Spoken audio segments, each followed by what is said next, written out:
Thank you, Minister Chenggolani, Excellencies, colleagues.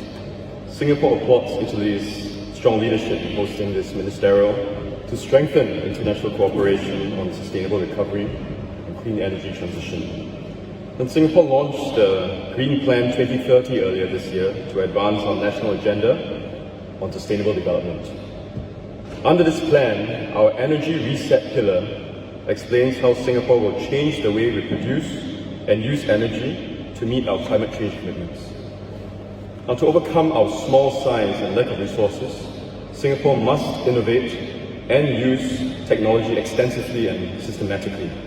We will invest 25 billion Singapore dollars, or 1% of our GDP, in research, innovation and enterprise initiatives for the next 5 years, with urban and sustainability solutions as one of the areas of focus.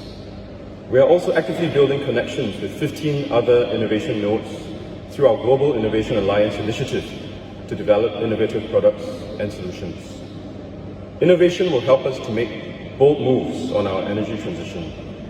To quadruple solar energy production to 1.5 gigawatt peak by 2025, we will have to adopt innovative ways to maximize the potential of renewable energy technologies.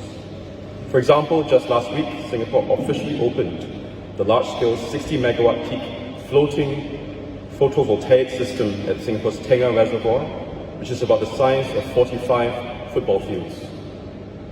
Singapore's JTC Corporation and Terranus Energy are building our first 4-in-1 renewable energy site, which will harness solar, tidal, wave and wind energy.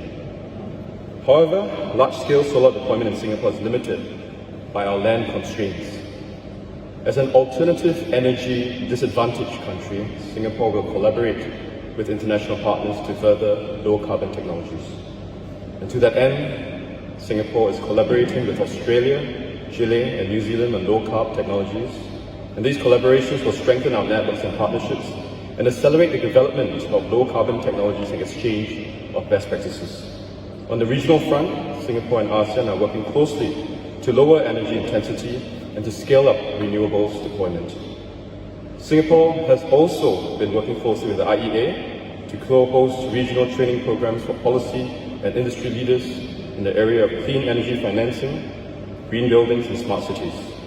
And this year, Singapore and IRENA will also co-host a high-level forum focusing on investing in a just and inclusive energy transition at the Singapore International Energy Week in October. Singapore remains committed to working with all our G20 members to accelerate the clean energy transition. Thank you.